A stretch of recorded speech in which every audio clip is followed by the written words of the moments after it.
ward beds. Next slide. Tumaas naman ang healthcare utilization rate ng Region 6 ng 6% nitong nakaraang linggo at makikita na pinakamalaki ang itinaas ng utilization rate ng ward beds at pawang nabawasan pa ang bilang ng dedicated ward beds sa rehiyon.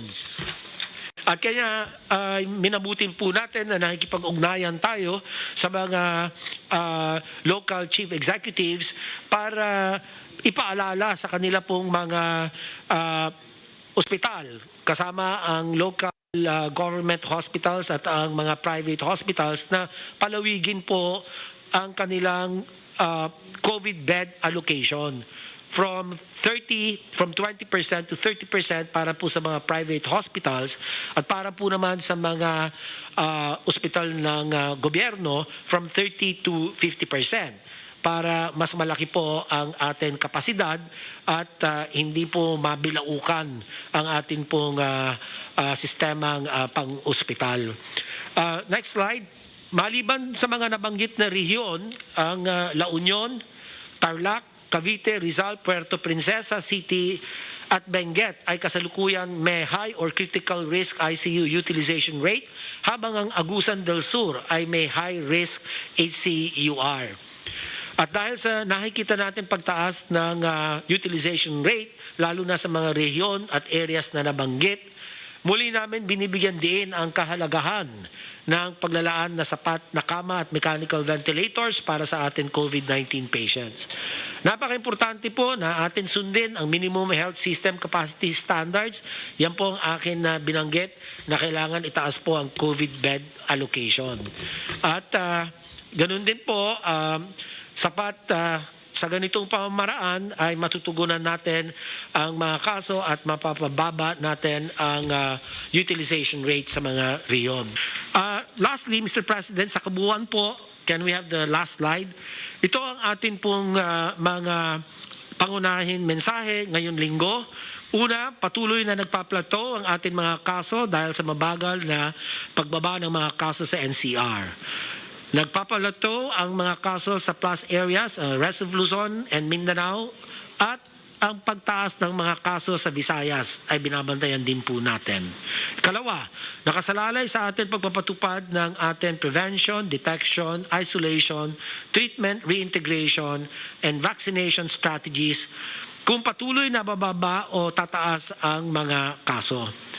At huli, dahil patuloy na tumataas ang mga kaso sa Visayas at Mindanao, marapat nang itaas agad ang bilang ng mga nakalaan na kama at mechanical ventilators para sa mga COVID-19 patients, lalo na ang ICU beds at mechanical ventilators. At panghuli na lang po, Mr. President, inuulit po natin ang paalala sa ating pong mga pamahalaan lokal na mga ehekutibo na kinakailangan po talaga ay paigtingin ang pagsasakatuparan ng ating pandemic response doon po sa prevention, early detection, and aggressive isolation and improve clinical treatment, especially of severe and COVID cases, no, para makasalba ng buhay. Sa bandang huli, yun po ang pinakamahalaga.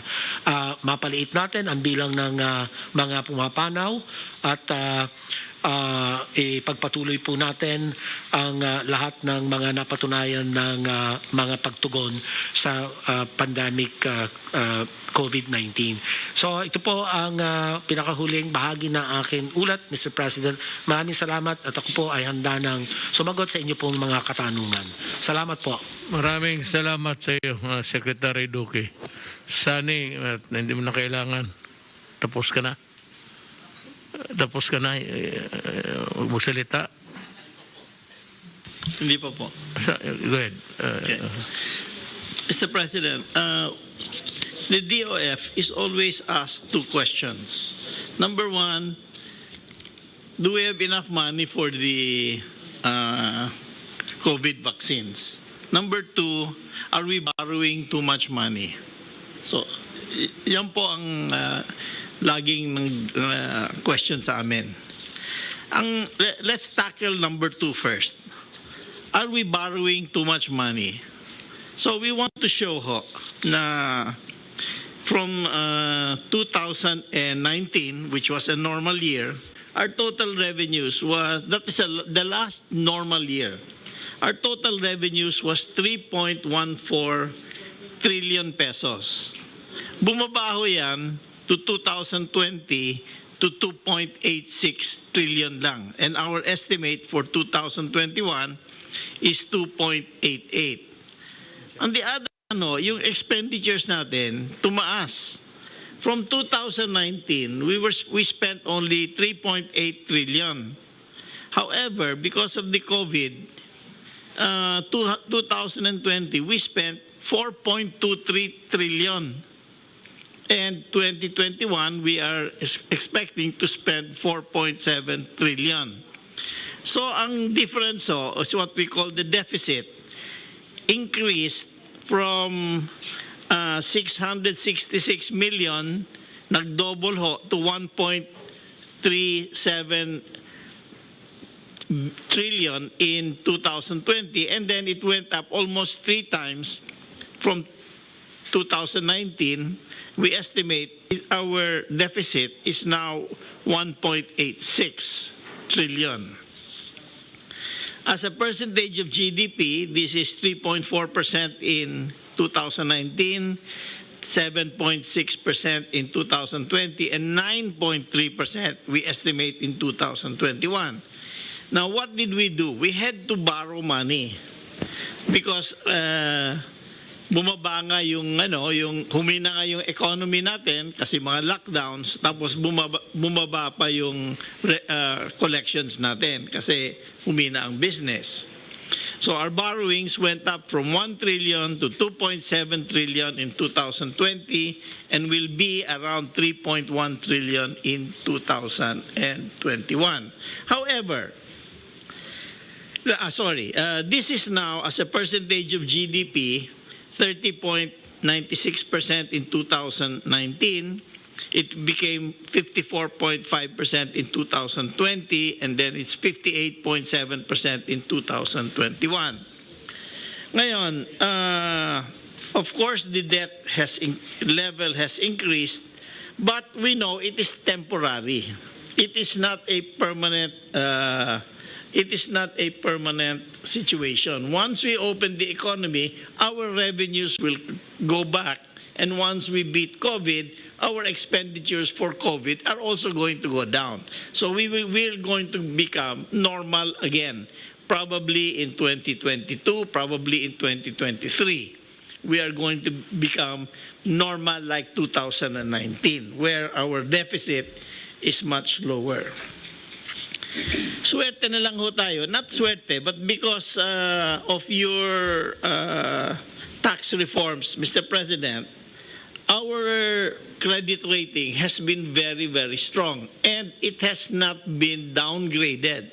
More than 100 countries around the world have been downgraded in credit rating. Ang ibig sabihin yan, pag na-downgrade kayo, mahihirapan kayong humiram. O kung hihiram ba kayo, mas mataas ang interest. So ang interest natin actually is quite low because our credit rating is very good. So we think that the debt level of our country is high, but it is sustainable, and we can manage to handle this debt in the coming years. So that's the first question. The second question they ask also is, do we have enough money for the vaccines? Okay. So if we go to the second set of slides, the Congress has authorized us to spend. Can you please put that up a little higher? Scroll up, please. Has authorized us to spend 85 billion pesos for the vaccines. Ngayon, the money is coming from, first, the Department of Health budget, 2.5 billion. Bayanihan 2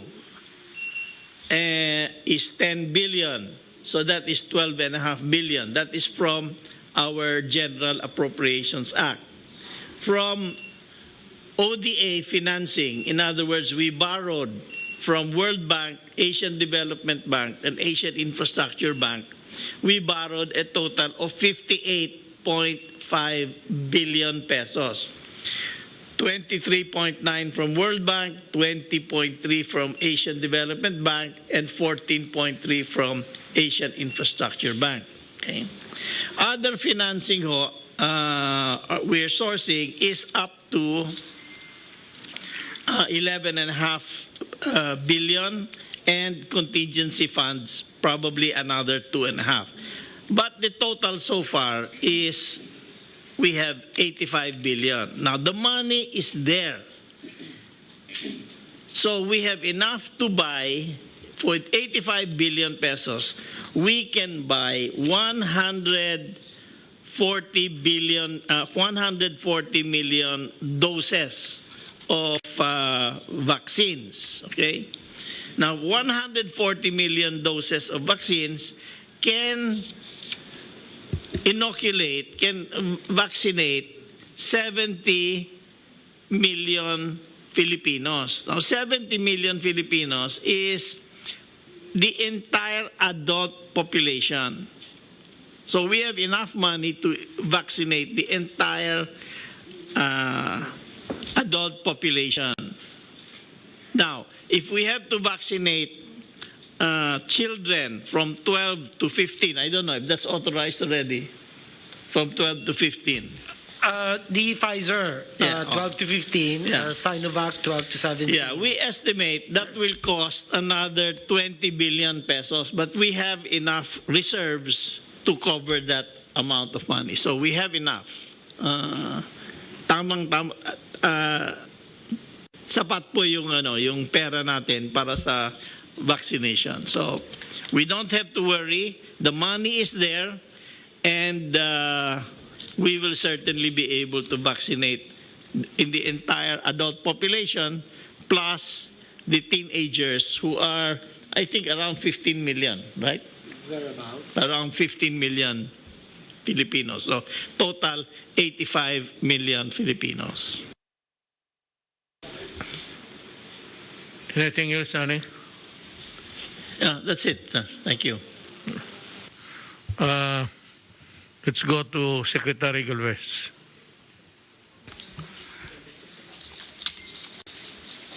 Mr. President, our Executive Secretary, Amel Deldia, Senator Bongo, my fellow cabinet members, magandang gabi po. So ngayong gabi po, we will present some updates. Next slide, please. Sir, the Philippines is about to breach 7 million mark on vaccine administration today. In fact, if we will see the percentage that we had, it represents 6.48% of our population. Then also number two is the Philippines will receive have received 4.28 million doses of vaccine last week, with remaining 6.4 million will be delivered before the end of June. And the good news is also that considering that we have a stable supply already, steady supply of 10 million to 15 million a month, more or less 45 million doses will be delivered during the third quarter. Thank you, sir, sa negotiation, sir, ng team ng Department of Finance, considering that we were able to lower some of the price and we were able to gather some of the doses. And then number three, sir, ito isa sa pinakamagandang balita, nag-loosen up na po ay yung mga rich countries, particularly the US, the initial donation of 80 million doses to be given by June, kasama po yung Southeast Asia. And they also announced lately that 500 million more doses will be given to the poor countries. This will favorably impact yung COVAX delivery po natin, meaning yung ating COVAX, now we are expecting to receive 44 million this year. Magiging parang assured na po na at least may 20% po tayo ma-receive, and they want to increase it into even 30 to 40%. So malaking po yun, malaking magandang balita po yun na ang US tumutulong po sa atin, pati po yung apat na kanyang mga companies ay sa ngayon po talagang on the verge of makukuha na natin po yung supply agreement ng more or less 90 million doses. So ang Sinovac, ganun din po, ang Sinovac, we also want to thank China kasi po yung Sinovac, very steady po yung kanyang vaccine delivery. I will show it later, Mr. President. At yun po, nakapag-support sa ating mga A4 opening. And then also, yung Sinovac, siya rin po ang sinusupply po namin sa mga emerging hotspots. Talaga pong yun, yung directive niyo po na yung lahat ng mga emerging hotspots dito sa Mindanao at saka sa Visayas ay nabibigyan po ng Sinovac. And also, we have some survey that the public demand for Sinovac also greatly increased. Yung mga LGU tumatawag po sa amin ni Senator Bongo, actually ang talagang hinahanap nila yung mas madaling ma-deploy kasi madalian po ang ginagawa po natin because we are racing against time. And then yung number 5, yung real world data reveals that really vaccine really work. Nakita po natin nangyari sa Israel at saka sa UK at saka sa US. Nagkaroon talaga ng steep decline ang kanilang mga cases at saka nag-open up na po sila ng kanilang mga economy. And then also based on some publication, scholarly publication, that the vaccine really prevent death, hospitalization and severe cases and even to some extent transmission. And then yung number 6, sir, yung inyong directive po sa akin being issued by our Executive Secretary that we will be building a memorial wall for the remembrance of the heroism of our healthcare frontliners. Ito po, ginagawa na po natin ang coordination with SND and other stakeholders on the design at saka kung saan po ang site na magandang mailagay po yung memorial. And then number 7, sir, is the Israeli experts will visit the Philippines on June 20 to 25 to share their best experience on the vaccine deployment. Next slide, please. So ito po yung total vaccine administered na natin po ngayon, na sa ngayon po, meron na po tayong first dose na more or less 5 million. And then yung second dose po natin, more or less magto 2 million na po ang fully protected. At ang ating A1, yung healthcare workers, ay mayroon ng more or less tayo nag-administer na 2.5 million na for the first dose and the second dose. At malapit na pong magkaroon tayo ng 1 million na fully protected ang ating healthcare workers. At nagsimula na nga po rin po tayo sa A4 at tumaas na po ang kanilang bilang from only 26,000, ngayon naging 152,000.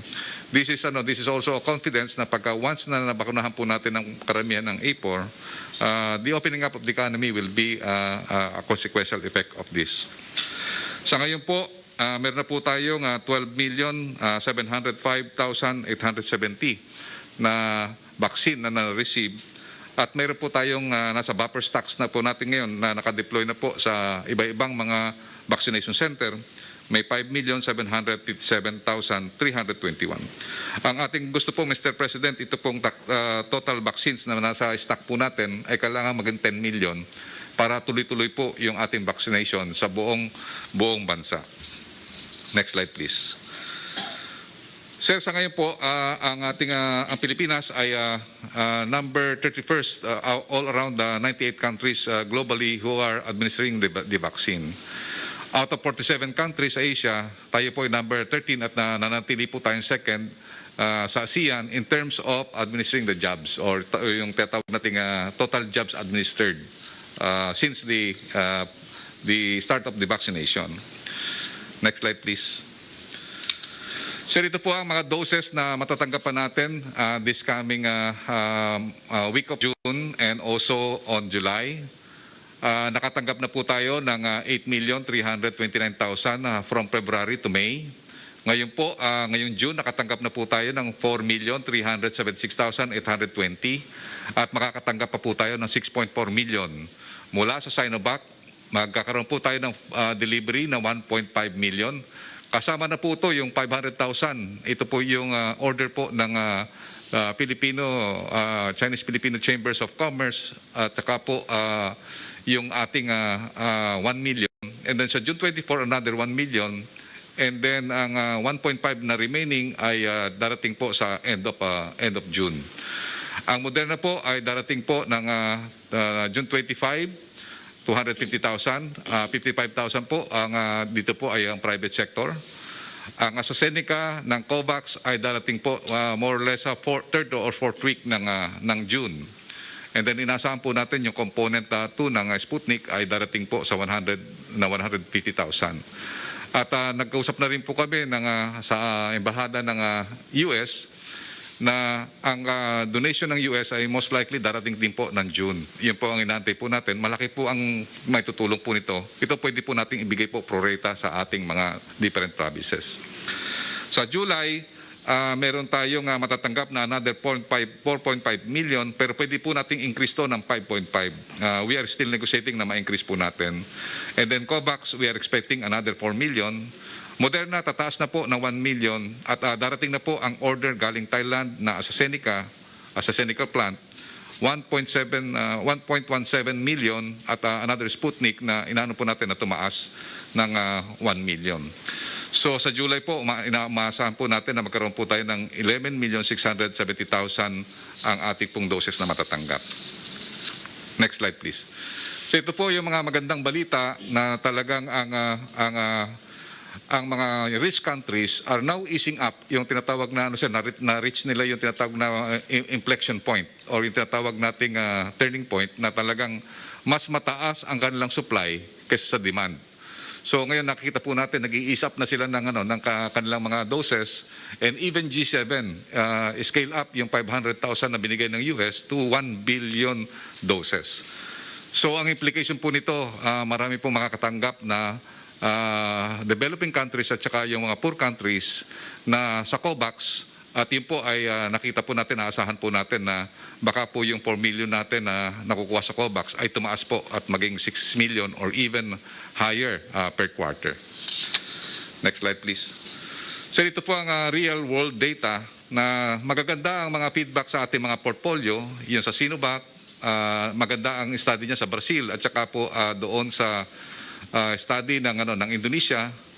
And then also nagkaroon na po ng approval ng China ng emergency use into children. So 3 to 17 pwede na po ang Sinovac. And then nakikita po rin natin na maganda ang naging tinatawag nating uptake ng ating mga kababayan dahil may WHO na emergency use approval na po ang Sinovac.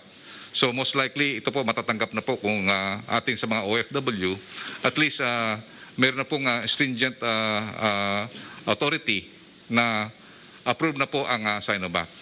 Makikita po natin yung sinabi nga po natin na at least tayo po sa Sinovac may steady supply tayo. From June and July and August, 4.5 million ang makukuha natin. September, meron tayong 3 million. And October, another 3 million. And November, another 1 million. At ninegotiate po namin na pwede po natin na September, October, November, pwede pong gawin natin na 4.5 million po yan para makuha po natin yung A4 population kasi ang A4 population is 32.5. Next slide please. Sir, ito po yung ating focus po ngayon, yung ating strategy ay makuha po natin ang tinatawag nating population protection ng NCR plus 6 plus yung Metro Cebu at Metro Davao. Kaya nga po yung Pfizer na 2.2 million, dinipili po natin ang almost 1 million sa NCR at NCR plus 6 at saka 210 million sa Metro Cebu at Metro Davao. At dinagdagan po natin po yun ng Gamaleya at the same time pati kasama po ng Sinovac. Ito po ang ginawa po based on your directive to redeploy vaccines to the other rising regions. Yung lahat po na may underline, nag-deploy na po tayo ng mga vaccine ng Sinovac and also some vaccines ng AstraZeneca dito sa mga regions po nito. In order to address yung increasing surge ng mga area from Mindanao and also in areas of Luzon and also Visayas. Next slide please. So ito po yung tinatawag nating mga different study na talagang maganda rin yung mga result na real world data on mRNA vaccines. And also nakita natin sa Lancet at saka Nature data, ito po talagang mga scholarly data na binigay po sa atin ng Vaccine Expert Panel na talagang very important to achieve high vaccine coverage to maximize vaccine public health impact.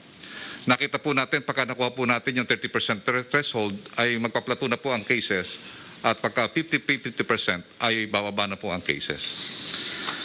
Next slide please. Ito pong sa Wall of Heroes for Fallen Medical Frontliners ay nai-report na po natin sa IATF and we are also encouraging some artists in order to have the artistic design of the Wall of Heroes Memorial. We will do this with other stakeholders and in coordination with the military and the AFP. That's all for my report, Mr. President, at maraming pong salamat. Today is Independence Day, yesterday rather. And I hope that your celebration of Independence Day has rekindled in us a renewed patriotism sa ating bayan. On this note, allow me once more to thank the medical and essential frontliners who are the modern-day heroes of our nation in the midst of pandemic. Pakinggan ho ninyong mabuti ito kasi ito yung classification ng quarantine sa mga community. Community quarantine classification for June 16 to 30, 2021. The following areas will be under modified enhanced community quarantine until June 30, 2021. City of Santiago and Cagayan in Region 2. Apayao and Ifugao in CAR. Bataan in Region 3. Lucena City in Region 4. Puerto Princesa in Region 4B. Naga City in Region 5, Iloilo City and Iloilo in Region 6, Negros Oriental in Region 7, Zamboanga City, Zamboanga Sibugay, Zamboanga del Sur, and Zamboanga del Norte in Region 9, Cagayan de Oro in Region 10, Davao City in Region 11, Butuan City, Agusan del Sur, Dinagat Islands, and Surigao Sur in Caraga. Meanwhile, the following will be placed under general community quarantine. NCR and Bulacan with some restrictions, Rizal, Laguna, and Cavite in Region 4A, with heightened restrictions, Baguio City, Kalinga, Mountain Province, Abra, and Benguet in CAR. Isabela and Nueva Vizcaya and Quirino in Region 2, Batangas and Quezon in Region 4A, Iligan in Region 10, Davao del Norte in Region 11, General Santos, Sultan Kudarat, Sarangani, Cotabato, and South Cotabato in Region 12. Lanao del Sur and Cotabato City in Barn. The rest of the Philippines will be under modified general community quarantine from June 16 to 30, 2021. We are seeing a positive result in the weekly and strict quarantine restrictions that were imposed. Our weekly doses of Sinovac from China and 2.2 million, ulitin ko, 1 million doses ng Sinovac from China, 2.2 million from Pfizer, from the COVAX facility sa WHO to. Then on June 11, we received 100,000 of Sputnik from Russia, and in total we have received more than 12 million doses. I am also pleased to note that on June 7, the government has already administered more than 6 million jabs of priority groups: A1, healthcare; A2, senior citizens; A3, persons with comorbidities; and A4, economic frontliners. Many LGUs have started vaccination for 4A, and we hope our economy frontliners will go to the vaccination sites without fear or delay. Recently, ang gobyerno may nalaman as allowed travel leisure from NCR plus to areas under modified community quarantine. However, it has come to my attention that some travelers arriving in various parts of the country, most notably in Boracay, are presenting fake COVID-19 tests. Huwag ho ninyong gawin yan at makukumpurismo lang kayo. Hindi lang man, pati yung gastos ninyo. Kindly check at least twice over whether or not you have the genuine certificates. I am also directing the Department of Tourism, the Philippine National Police, and all local government to arrest those presenting fake tests and enforce strict compliance on protocols of local tourism. Do not be afraid to file sanctions.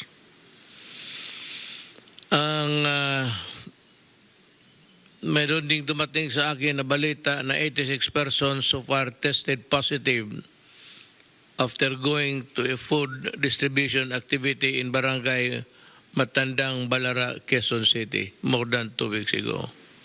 While we have the best of intention, our kababayans would like the food pantry.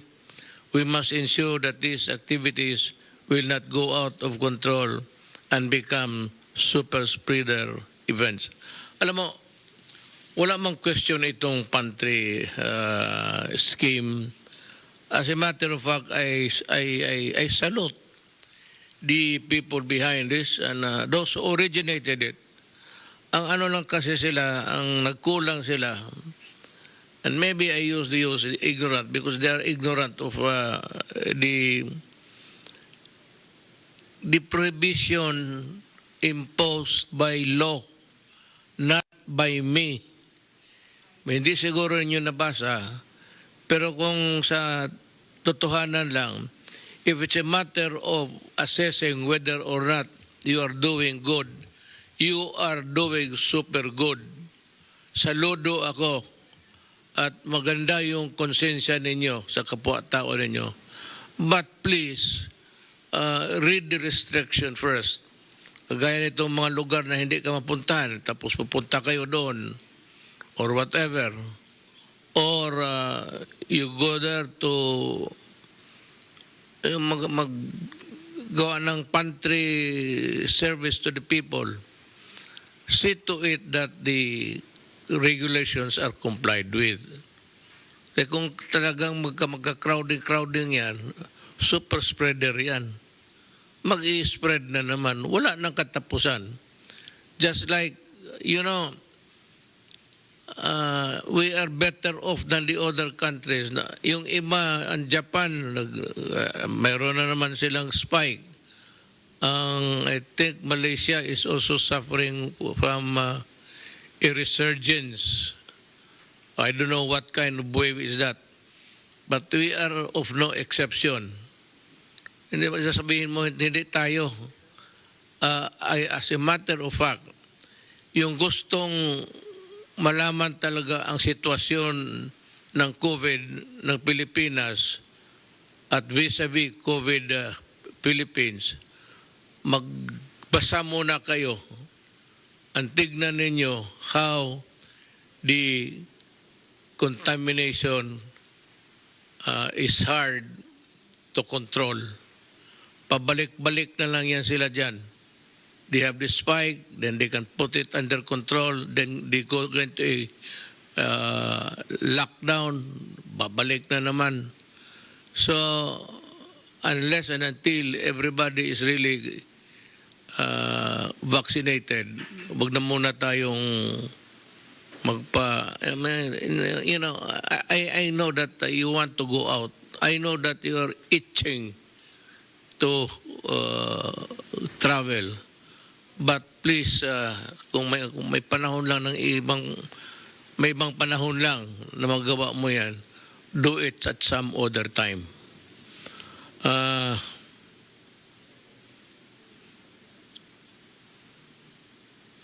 Itong sarili mong I hold everyone responsible for complying with the regulations. Itong weak power, the recent power outages in Luzon poses a serious threat not only in our COVID-19 response measures but also to our economic recovery. The Department of Energy and Power said the power interruptions are happening because several power plants went under maintenance or became non-operational at the same time when there was a high demand for electricity because of high temperatures. Ang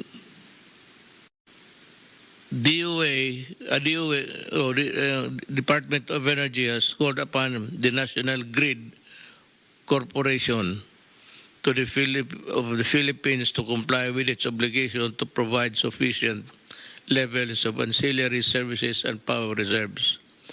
However, the NGCP countered that consumers will stand to suffer from soaring electrical rates if it complies with the proposed 100% firm contracting for ancillary services. Yes, Senator.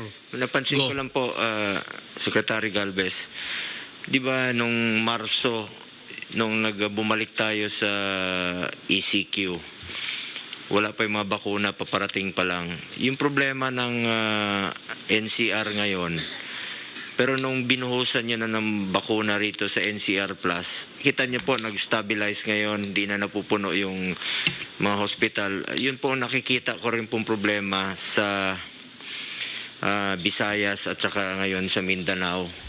So yun po yung suggestion ni Presidente na makapag-deploy na rin po ng bakuna doon sa malalayang lugar. Especially po doon sa mga capital towns po ng probinsya dahil doon nagtatakbuhan. Halimbawa yung Cotabato City, doon po nagtatakbuhan yung mga munisipyo. Yung Dipolog naman po, yung mga maliliit na munisipyo takbuhan kasi nandoon po yung sentro ng mga DOH hospital. Kumari po dahil nandoon na yung problema ngayon. Papalabas na po sa Metro Manila at ayaw nating mangyari yung nangyari sa Metro Manila nung nakaraang 2 buwan po. Anyway, dagdag ko lang po sa mga kababayan natin.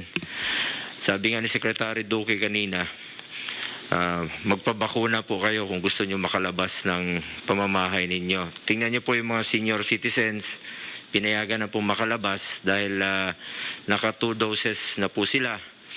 At sa mga basketball fans, tingnan nyo po yung NBA, nanonood po kayo. Sila po ay nakakapanood na po ng basketball. Mga audience, may crowd na po. Tayo dito sa Pilipinas, medyo huli pa tayo. At nakikita nyo na merong pag-asa. Dahil yung bakuna lang talaga. Magtiwala ho kayo sa bakuna, wag ho kayo matakot sa bakuna. Matakot ho kayo sa COVID-19. Ang bakuna po ang susi, ang solusyon natin dito sa problemang ito. Salamat po. Let's hear itong si Dr. Domingo sa may we hear from you sa kasi yung Sinopharm was already, I understand, granted a use under emergency category. Yes, sir. Konting ano lang po, konting updates lang po. I have some slides. At this, ayan, next slide please. At this time po, although there are already 17 approved na vaccines po under emergency sa buong mundo, meron pa rin po, Mr. President, na mga dinidevelop, no? Meron pa pong 123 additional vaccine candidates undergoing clinical trials. There are about 359 clinical trials all over the world now, including dito po sa atin, no? Merong ongoing at may mga potential pa po na mag-start ng mga clinical trial for vaccine development dito sa atin. Out of the 17, 8 po yung allowed na dito sa atin, no? At ang pinakahuli nga po, yung Sinopharm. Next slide please. So yung pinakauna po natin na bigyan, sir, ng EUA, yun pong Pfizer. Ito po ngayon ang allowed na for people, children 12 years old, and then of all adults na rin po, no? So 12 years and above. Meron na pong emergency use authorization itong Pfizer. Lahat po yung iba, 18 and above po. Pwedeng gamitin si AstraZeneca, yun pong Sputnik, yun pong Sinovac. Next slide. Tapos po yung sa Janssen, yun pong sa Covaxin at Moderna. At nung last week nga po, nung June 7, binigyan na rin po natin ng dahil may matatanggap kung possibly ang Department of Health ng mga donation po na Sinopharm. At after paktignan naman po ng ating mga experts yung mga clinical trial results ng Sinopharm, binigyan na rin po ng emergency use authorization. And of course, recognizing the emergency use listing of the WHO for that vaccine.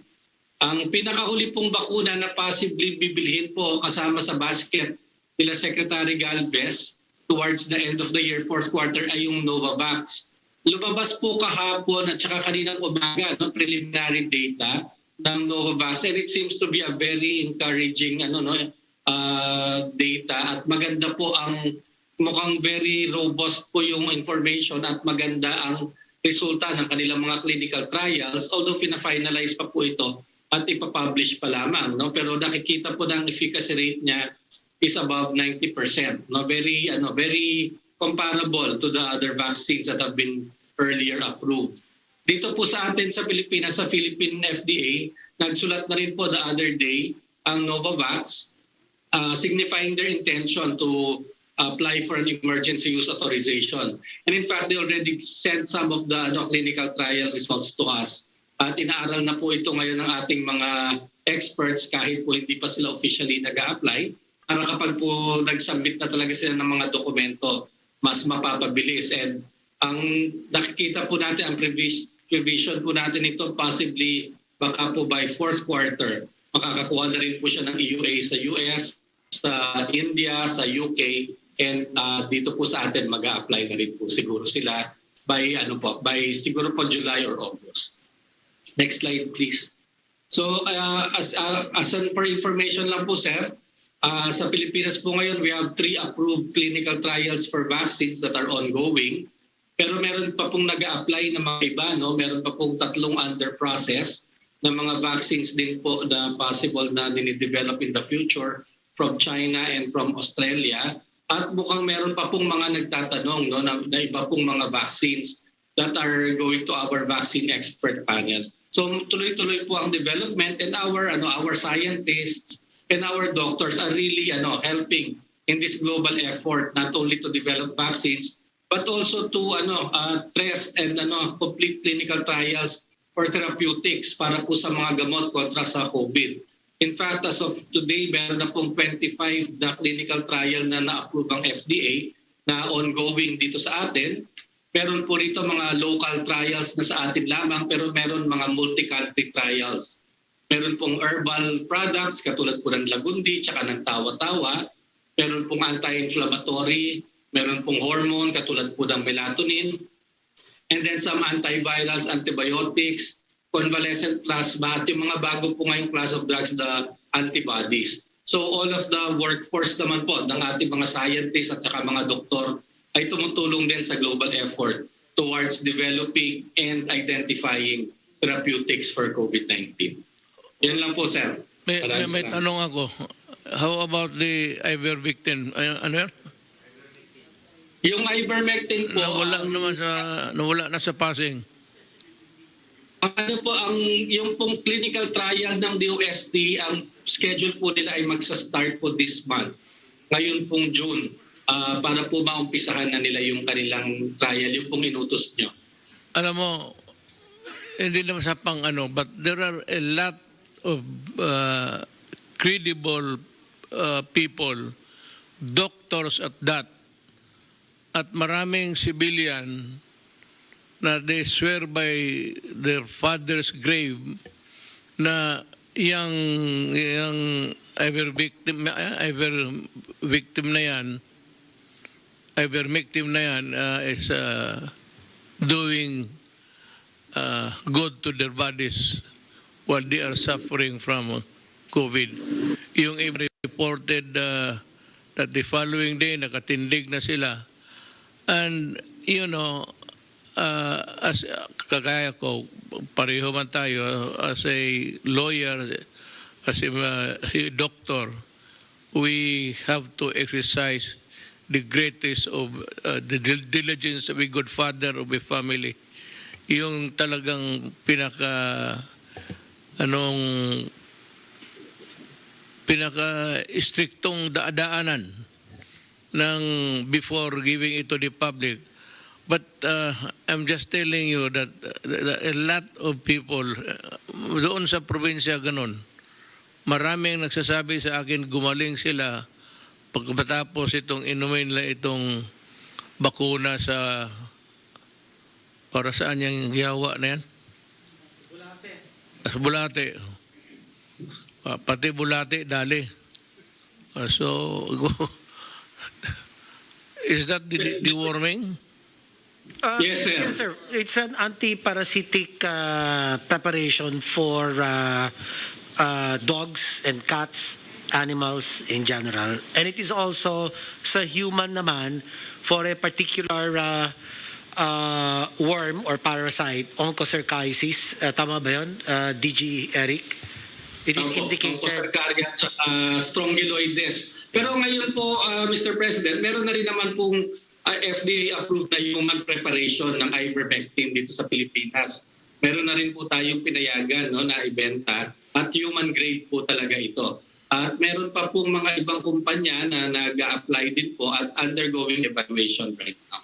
Kaya nga, ang ano ko kasi, by the sheer number of people really proclaiming that it is good to fight COVID-19, kasama kasi ang mga doktor. Yan ang problema. Kami sa mga ibang profesyon, wala kami ano man sabihin namin dyan, would be taken with the 2 cents value ng salita mo. Pero itong mga I said, I swear by the Father's grave that it is really effective to fight COVID-19. So the earlier the studies are completed, whether or not it has the efficacy to fight COVID-19 is important kasi mura at available. And if it can lessen COVID by 50%, maganda na yan sa totoo lang. I am not in a position to say that it should or it should not be used. Ang akin lang, if there's an application at may clinical studies na kayo, and if there is no, kung funding lang, i-fund mo na lang, we can give you replenish the money later so that once and for all we can resolve the issue of this ivermectin. Okay? Yes, sir, funded na po yung study niya ng Department of Health at ang DOST po ang gagawa and mag-uumpisa na daw po sila ngayong June, but we will follow it up po with them.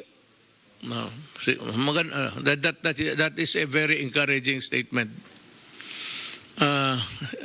Next is The Cabinet Secretary. Secretary Nograles. It's your turn.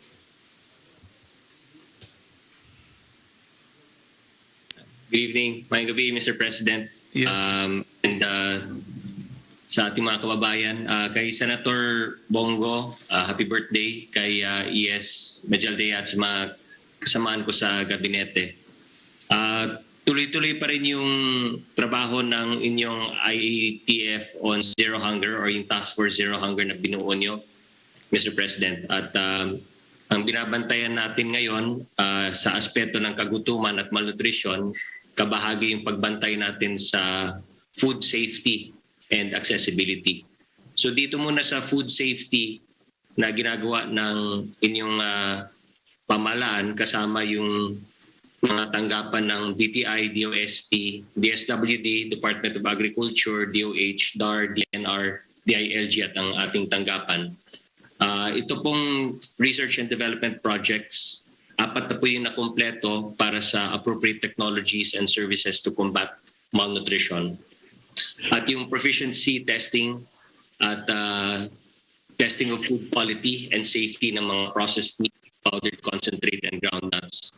Sa Integrated Food and Safety Program, nakakompleto na po tayo, Mr. President, ng 6 na food safety training modules and 10 training manuals on risk profiling. We've trained 227 DOST food safety team members and analysts and trained 77 DOST risk assessors sa data collection and for risk profiling. We continue to conduct webinar series para sa food safety risk assessment kasama yung mga iba't ibang participants. And we've assisted MSMEs, food MSMEs sa kanilang food safety standards, 648 po. And also assisted 180 MSMEs para sa FDA license to operate. We've also drafted, next to completion, ang guidelines for the recognition of food safety training providers together with the Food Safety Regulation Coordinating Board with DOST. Dito naman sa gatas, of course, ang kasama natin, ang tinutulungan sa National Dairy Authority and the farmers, no? And their farmers. So 200 farmers have actually been assisted sa Milk Safety and Quality Assurance Program. Together with webinars on the introduction to food safety, on dairy safety regulations, kasama yung lahat ng regional offices ng National Dairy Authority. And we continue to assist dairy business operators by providing a total of 1,111 kits with materials para makakomply sila sa mga regulations. And we have tapped the regional offices to do the distribution para po dito. From milk, let's go to agriculture and fisheries, both sa safety and quality control. So meron po tayo mga farm equipment, post-harvest facilities, which is very important para sa food safety rin po natin. At kasama dito yung post-harvest equipment like fish marts, fish stalls, dryers, freezing equipment worth 11.7 million. Fishery facilities and aquaculture farms, we continue to monitor and inspect them for quality control, 3,215. The analysis of fishery facilities and aquaculture farms, 42,511 po. Fishery products have been continued to be monitored and inspected, and the analysis of fishery products as well. And for the quarantine registration and licensing, patuloy pa rin yung permits, licenses, and accreditations that we issue together with yung some commercial fishing vessels and gears po natin. Next is accessibility naman po, Mr. President. So syempre, importante na maging accessible yung mga pagkain sa ating mga kababayan, especially during this time of the pandemic. So from January to December 31 of 2020, patuloy yung ginagawa nating Agri-Pinoy trading centers all over the country. We've actually been able to help 15,611 farmers and raisers. And that's a total volume of crops traded of 61.2 million metric tons. months, and we are still constructing, may ongoing construction po tayo ng additional Agri-Pinoy trading centers dito po sa Santa Maria, Ilocos Sur, Provincial Trading Post. May construction din po tayo sa Sariaya Agricultural Trading Center and the Batangas Provincial Agricultural Trading Center. May upgrading din po tayo ng Tanawan City Trading Post and the construction ng Camarines Sur Trading Post. Of course, we continue to monitor the prices of the basic necessities po natin. At ito ay alinsunod sa Price Act or Republic Act 7581 at kasama natin dito yung Price Coordinating Council. So the Department of Agriculture, Agribusiness and Marketing Assistance Service through its Surveillance, Monitoring and Enforcement Group continue to conduct regular price and supply monitoring of agricultural crops, fish and other marine products, fresh meat, fresh poultry, dairy products, fertilizers, other farm inputs, and assists in the enforcement on confirmed violations. So as of December 31, 2020, 252 wet markets ang regularly monitored natin nationwide. The Price Enforcement Unit has issued a total of 514 notices of violations, 167 cases adjudicated, 347 cases for validation. At sa NCR po, we continue to monitor the 11 wet markets and selected wholesale markets, supermarkets and grocery stores para naman sa basic commodities like rice, fresh fish, meat, poultry, vegetables, fresh fruits, cooking oil, sugar, among others. And para mas high-tech po tayo, we also have the Deliver-E platform. It actually, through the online platform, connects yung farmers natin to the buyers through digital platform. This is very new, Mr. President, and we hope to be able to continue this project. So from December to March, so far, we have helped 431 farmers, helped them in selling their goods online. 44.865 metric tons ang namobilize na po natin and worth 3,614,000 fresh produce transacted with 2,088 total number of sales ordered, processed, and 1,226 customers so far. Yung e-presyo system naman is our way of monitoring the prevailing prices of basic necessities and prime commodities. So in 2020, 75% of provinces nationwide encoded in the system, and for the first quarter of 2021, tumaas na po to 84% ng provinces. So this is very important sa customers and consumers na mabantayan nila ang presyo sa bawat region at sa bawat locality. At least malalaman nila, Mr. President, kung ano yung prevailing prices ng basic necessities and prime commodities.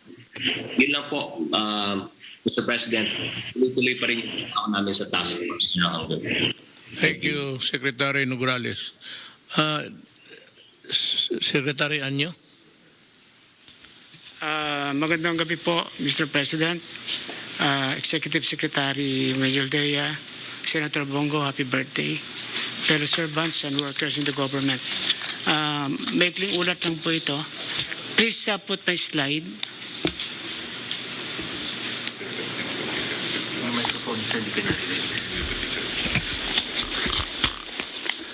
Narito po ang datos na ating nakalap ng mga nahuling lumabag sa iba't ibang public health standards at safety protocols, katulad ng pagsusuot ng face mask, ang pagbabawal ng mass gathering, at pagpapanatili ng physical distancing mula ika-7 hanggang ika-13 ng buwan ng Hunyo. Base po sa datos, bumababa naman ang bilang ng mga nahuling hindi nagsusuot ng face mask, nasa 51,670 individual. Pati na ang bilang ng kaso ng mass gathering, 426 na individual, habang tumaas naman ang bilang ng mga sumuway sa patakaran ng physical distancing sa 15,576 sa buong bansa.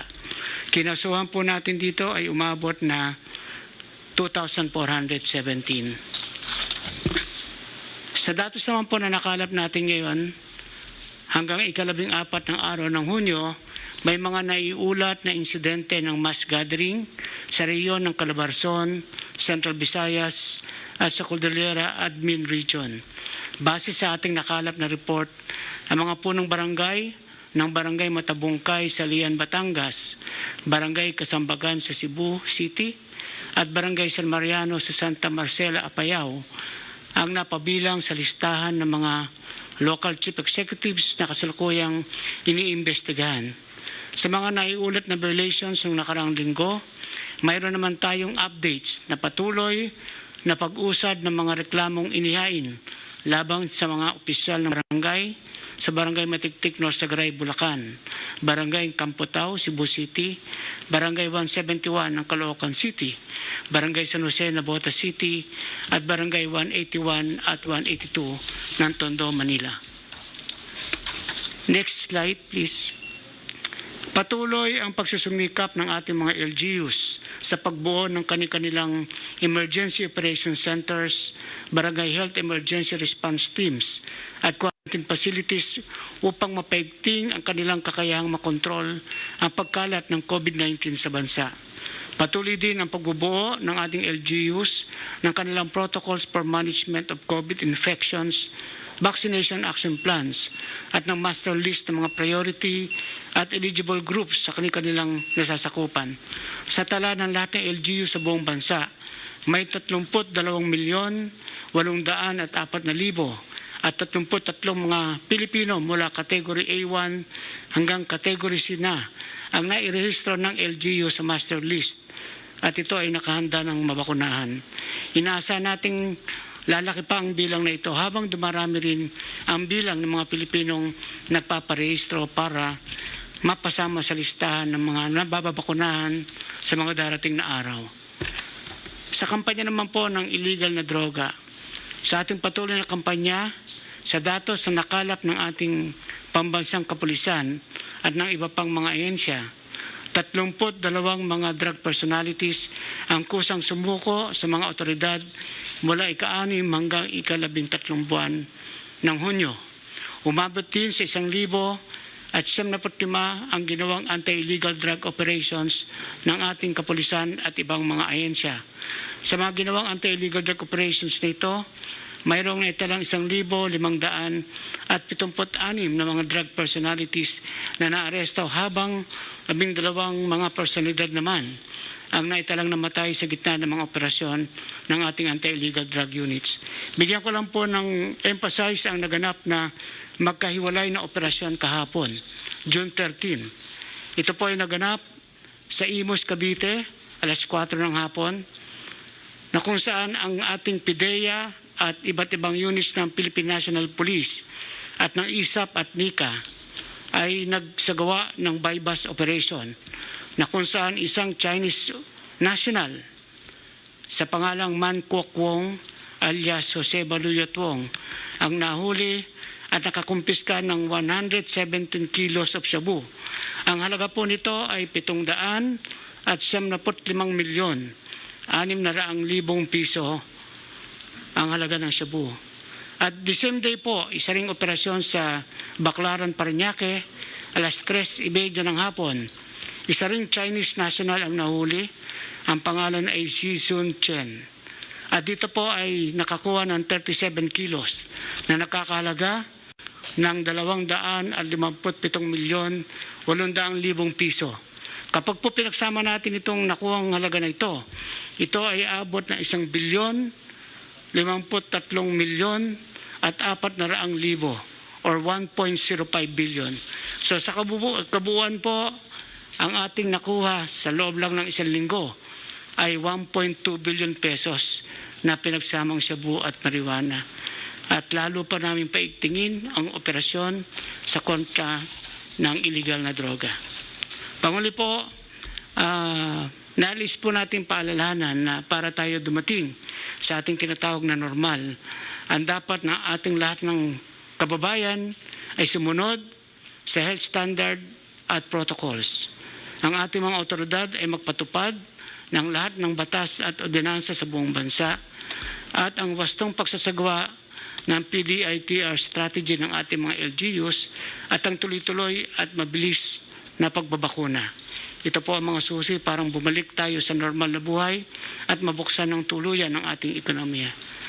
Maraming salamat po, Mr. President. Thank you, Secretary Anyo. Mga kababayan ko, nakikita naman ninyo sa chart, mayroon talagang namamatay hanggang ngayon. Kaya yung human rights must take note na yung pwede natin ibalik yung yung slides.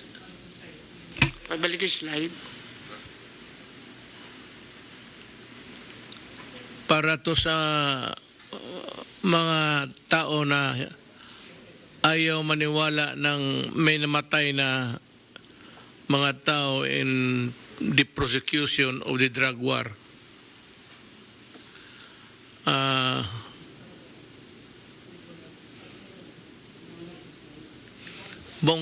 Yung sabi ko i-flash doon sa radio yan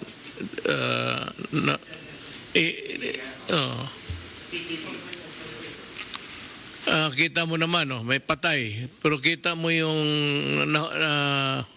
huli sa operations it's 1,000 may araw na mag 2,000 1,000 hindi bababa ng 1,000 yung mga nasa droga kaya nakikiusap ako sa mga human rights. Kindly take a deeper look into the drug situation. You would notice that there are really persons who die almost daily because ito lumaban talaga at hindi kasali ang pulis ko na may tama at namatay rin. Kita mo naman ang Shabu hanggang ngayon. Napakalaki, 1,072. 387.32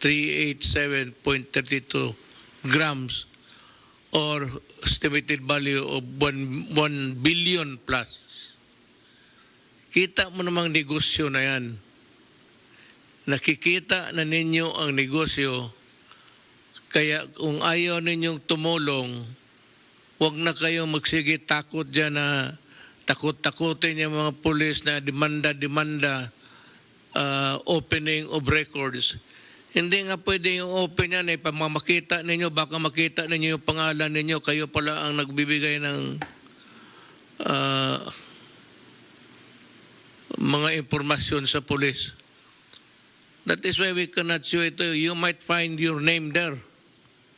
So, yan ang hindi pwede ibigay. Pero kung sabihin mo, yung enkwentro, paano namatay, paano sinugod, okay yan. Walang problema tayo dyan. But yung mga state secrets from the sources we get from anywhere and everywhere, that cannot be divulged publicly. Which means to say na hindi ninyo pwedeng tingnan. Yan ang problema dyan. Kung makita ninyo, pati tatay mo, makita mo yung pangalan niya. Naloko na. Yan ang intindihin ninyo. Marami talaga. Kita mong Shabu. Everyday yan. Simula nung hindi pa ako, panahon pa ni Ramos hanggang ngayon. Ngayon lang nagkakamatayan kasi ngayon lang talaga nag-ooperate yung police. Bakit? Takot sa kaso. With the advent of this, itong nauso na itong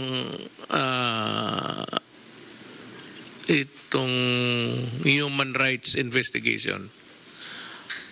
Pati ako, na-imbestiga ako ng Human Rights Commission headed by Dilima. Tapos yung siya na yung naging Secretary of Justice, inimbestiga niya ako. Walang nangyari. Walang rekomendasyon. Wala lahat. Puro lang yung aspersions, yung mga salita na ganon, nung sa Senado, sa Congress, naimbestiga ako, wala rin nangyari. Kasi wala kayong maituro na mali. Died during police operations. Hindi naman gago yung police patay ng patay dito. Alam nila kung magpatay sila ng walang rason, makukulong talaga sila. Ang aking guideline naman para sarili ko, okay, do not destroy my country. I will kill you. Do not destroy the youth of the land. Isa yung pag-asa natin mga anak namin. Sirain mo ang buhay nila, sirain kita. Ganon yan. I will kill you. Para tapos na ang problema. So, Del, do you have something to report? Yes, Mr. President. Tulad sabi ko kayo ng pag-umpisa ay mayroon lang dumating na 577,488 na OFWs. Okay naman po yung asikaso sa kanila pag dumarating sila. Hinahanapan sila ng quarantine areas, tapos pagkatapos noon ay dadalhin sila sa kanilang mga probinsya. Yun lang po, Mr. President. Pong, you have something to say? Before, let's see Panelo. Pakinggan natin si Secretary Panelo. A good word for the day for all the Filipinos. Maybe. Narinig niyo na ako? Pati nakitang gwapo talaga. Narinig niyo na ako? Naririnig ko at nakikita ko yung kagwapo mo. Palagay ko, dinidescribe niyo sarili niyo, Mr. President. Nakit niyo sarili niyo sa lamin. Anyway, Ginoong Pangulo, nasabi ko na yung punto legal ko doon sa mga naihain na sa usapan natin yung mga nakasama. Kung mamarapatin po ninyo sana, gusto kong ibahagi sa inyo. Ito'y nai-report ko na rin sa inyo, pero naipangako ko doon sa mga nagsumbong sa akin, yung mga naghinaing, doon sa mga, alam niyo naman po na umiikot po ako ngayon, kung saan kinukuha ko ang lahat ng mga hinaing, mga request, mga gustong iparating sa inyo. Galing, gaya ng nasabi ko na sa inyo, galing ako ng Mindoro, Batangas, Pampanga, Nueva Ecija, kung saan saan pa. At doon po sa Mindoro, gaya po ng nasabi ko sa inyo, ang malaking problema po doon ng mga mangingisda, sila po'y talagang ang sama-sama ng loob nila. Sapagkat sinasabi nga po nila, pag nahuhuli sila ng mga Coast Guard, kahit na napakasimple lamang na violation, gaya ng wala man lang ID, hinuhuli sila, inaaresto sila, kinukulong pa, at higit sa lahat, kinukumpiska pa yung kanilang mga barko o yung kanilang mga boat, mga bangka na siyang source of kanilang livelihood. Pagkatapos, ang iba naman po sa kanila, pag sila'y napupunta sa ibang lugar, hindi na nila dapat na nangingisda ron. Pag nahuli, ganun din po ang ginagawa sa kanila. Kaya talagang tumatangis sila, humihingi sila ng katarungan sa inyo, Ginoong Pangulo. Doon naman po sa parte naman ng mga mangingisda pa sa Mindoro, nung nandun po ako, nagbigay ng 100 na motorboat sa mga mangingisda. Tuwan-tuwa po sila. Kaya lang, meron palang ako ng 400, 100 lang dumating.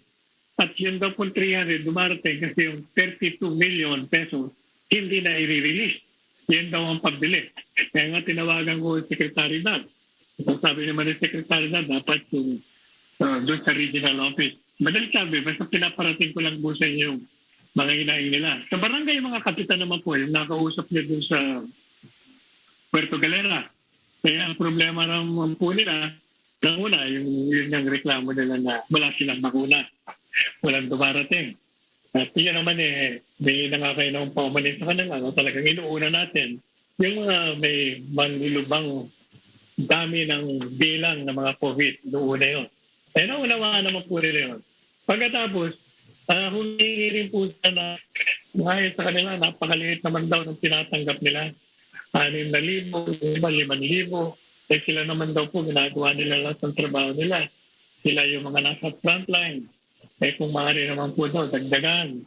Hirap na daw po sila. At ang problema po sa Puerto Galera, sapagkat 90% po doon ay umaasa sa tourism. At sapagkat nagkaroon tayo nga ng mga quarantine, lockdown, so wala akong turista. Kaya doon daw po, sangayon po doon sa mga pulis at sa kanila, ay lumalaki na po yung crime rate sapagkat ang nangyayari, nagnanakaw na. Dahil wala nang makain sila. Buti ba raw, dati may mga saving pa sila. Pero isang taon na raw, talagang ubus na.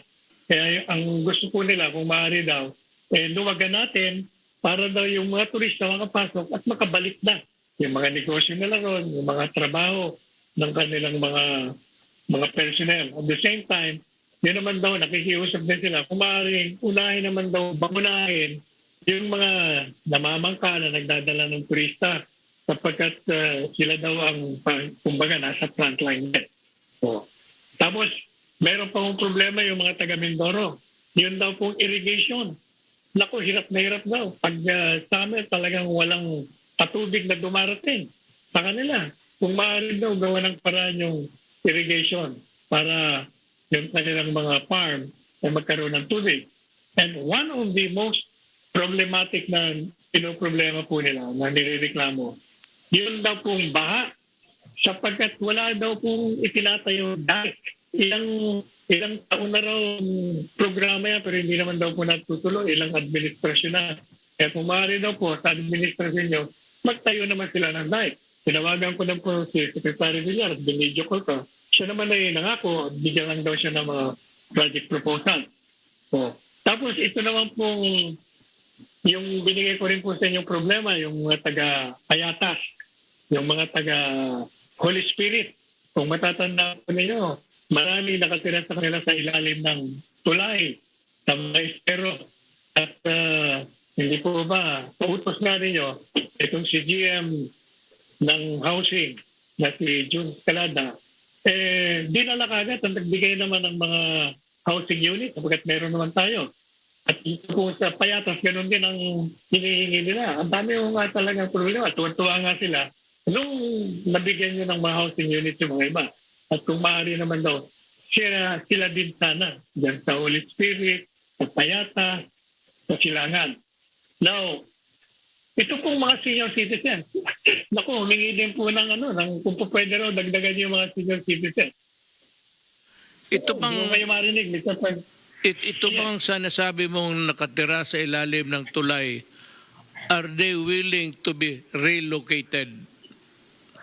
Kasi may mga bahay tayong pinagawa ang NHA mabilis. May mga bahay na tayong ginawa in the periphery of Manila. So are they willing to relocate? Kasi matanggal talaga sila sa pwesto nila, pamumuhay nila ngayon, and then they are brought to the provinces. Mayroon na tayong mga pabahay, pati condominium, sobra-sobra na karami. Ang distribution lang ang naghihintay when it is officially given to the beneficiaries. Kaya siguraduhin mo lang, and if I were you, marami man yan, you just write something to work on, a working paper, because next week may ano man tayo, may cabinet, so that your complaints will be directed to your fellow cabinets at ma-resolve na natin kaagad. Ganun na lang siguro gawin natin. Masiguraduhin mo lang kasi karamihan binigyan ng mga pwesto noon, nagsialisan at bumalik doon sa lugar nila. Pinagbili nila yung pwesto. And that is what is bugging sila eskalada.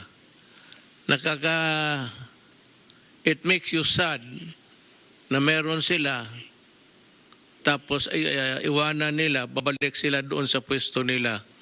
Well, for one, it could be a valid reason kasi malayo sila sa hanap buhay nila. Yung traditional hanap buhay nila na nalaman nila sa lugar na yan. Because sa ibang panibagong diskarte na naman. So, yun lang, we want to be clear on this. Because sayang naman kung magpatayo pa ako ng mas malapit dito, tapos hindi magamit kasi kaya ayaw nilang maalis doon sa circle of economy kung anumang hanap buhay na yan. It could be a whatever. Pagkapagpirahan nila dyan sa lugar na yan. Yun ang isang problema natin. In Mindanao, ganon.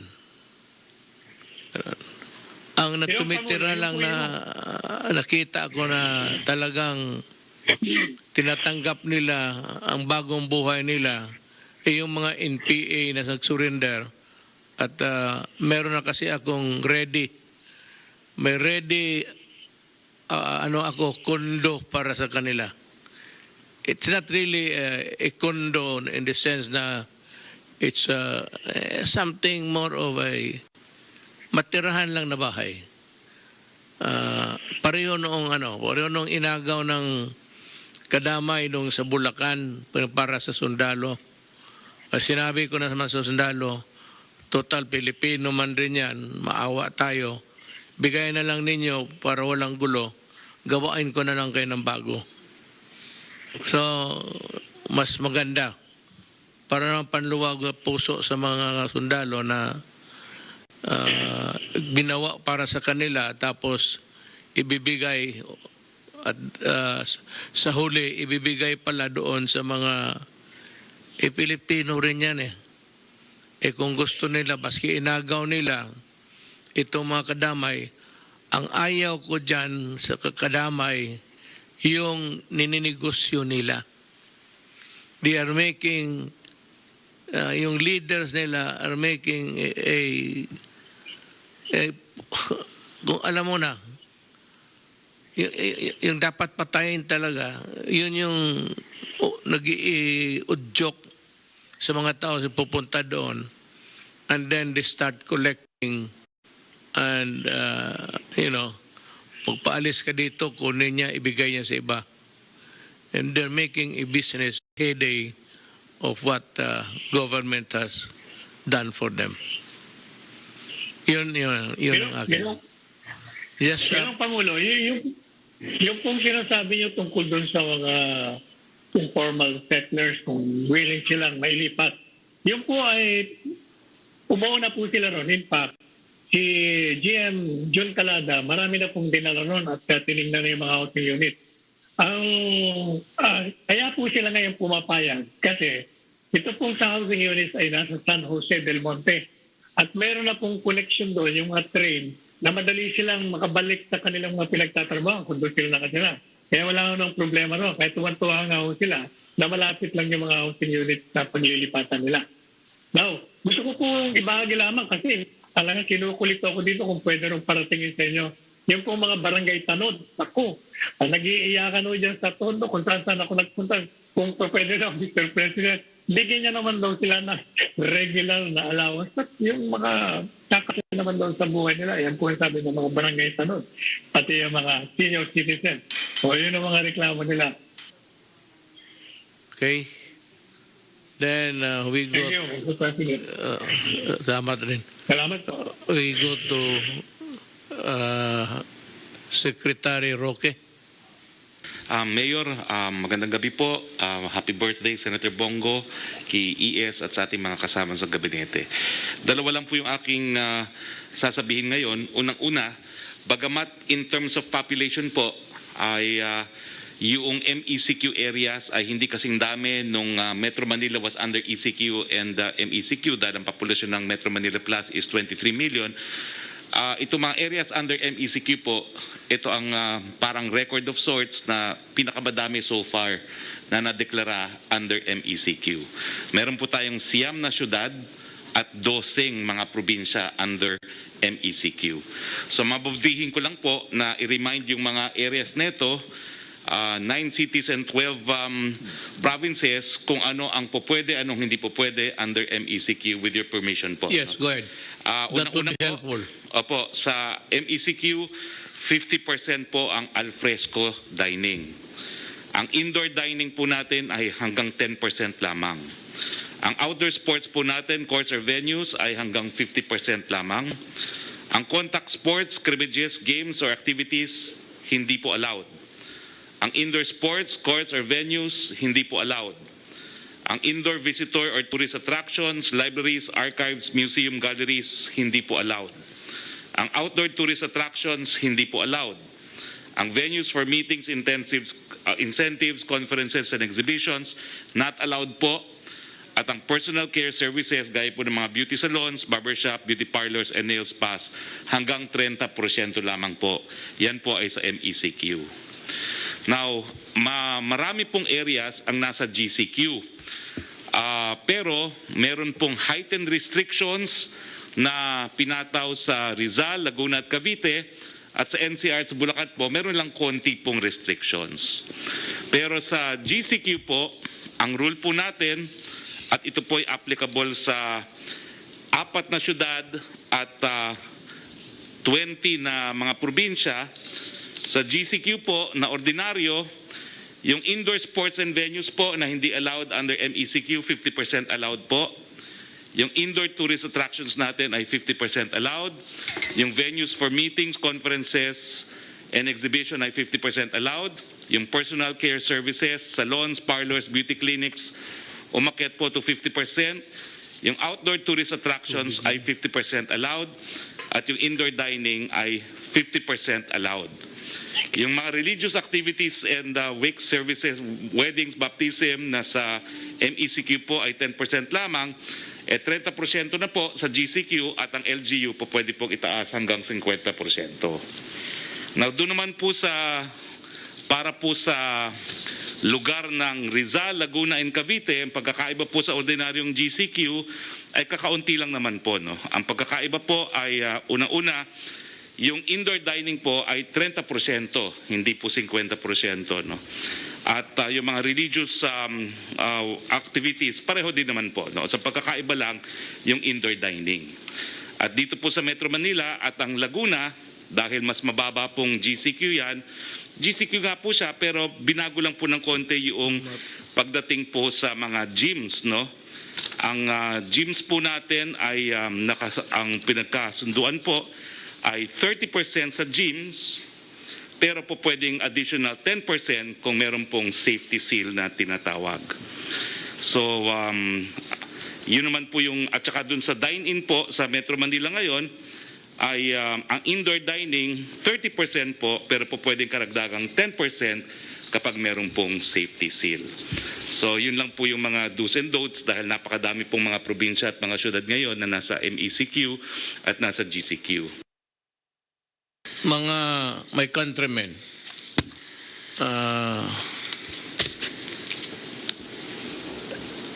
the pandemic is here. Endemic na, sabi ni Secretary Dominguez, kasi it is here to stay.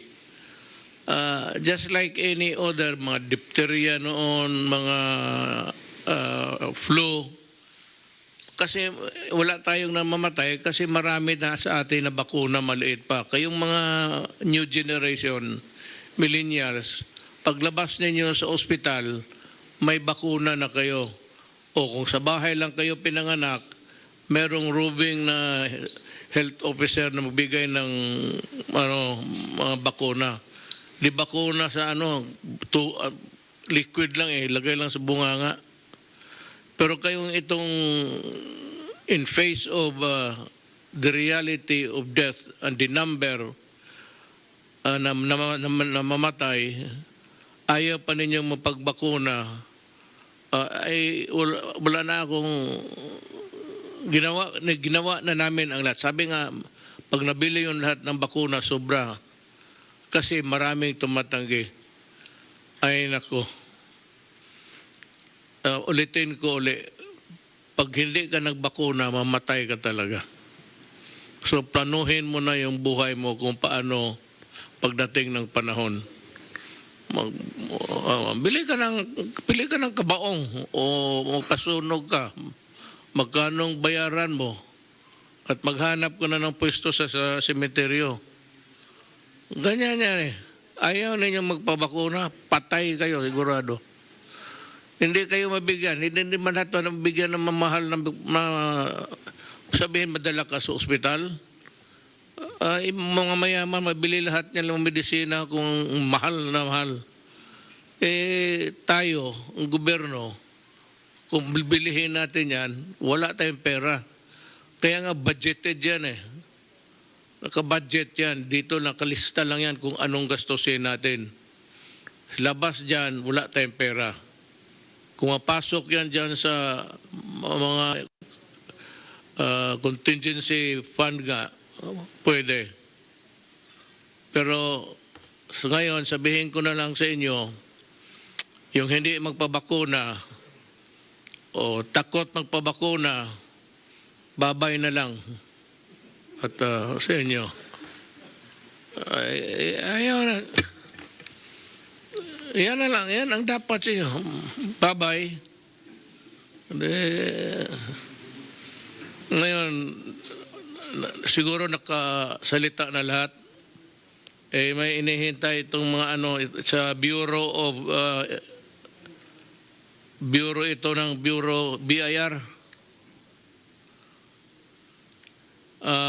Nora Halamani, Revenue Officer 3 and Group Supervisor, BIR District Office number 29, for demanding 400 bribe in exchange of approval of resigned tax payment forms for the settlement of Dilco Farms purported tax liabilities.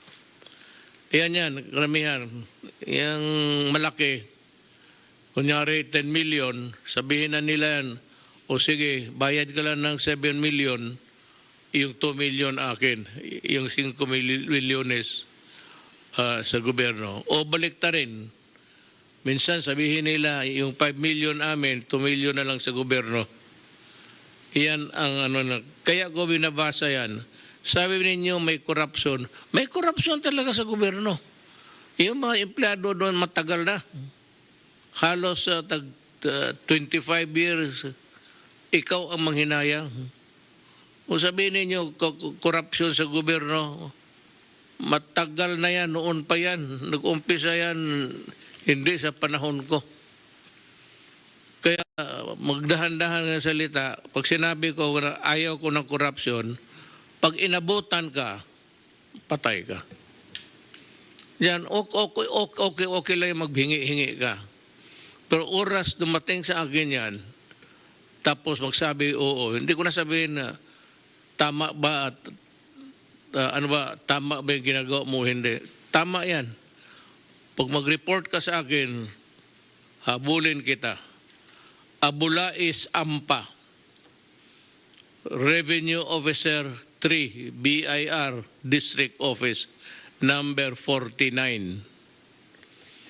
Then dito tayo sa local government units. Antonio Palangka, Provincial Health Officer, Palawan Health Office. Malversation of public funds ang kasalanan or property. Misappropriating the amount of 250,000 from the illegal sale of 16,728 tons of iron steel from the demolished building of the Brooks Point District Hospital in Palawan. Ayan lang muna. Ako, basta pag umabot sa akin, baski bulong, papatulan ko na yan.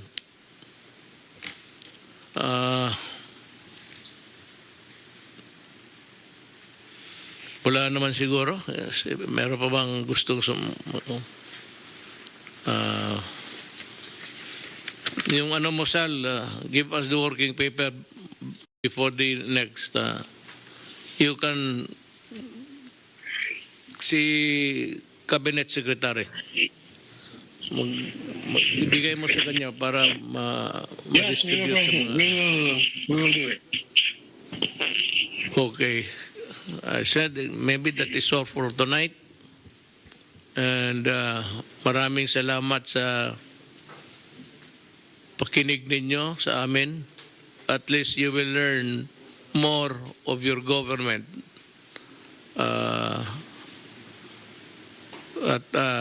We would always endeavor to bring the truth. Pang-usapan namin dito, hindi yung kagaya ng ibang investigasyon sa ibang ahensya. Amin dito, habol, totoo lang. Anong sabihin namin dito, totoo yan. We will not impose a lie here or you will die. Maggalit ang Diyos sa iyo. Maraming salamat po sa inyong lahat.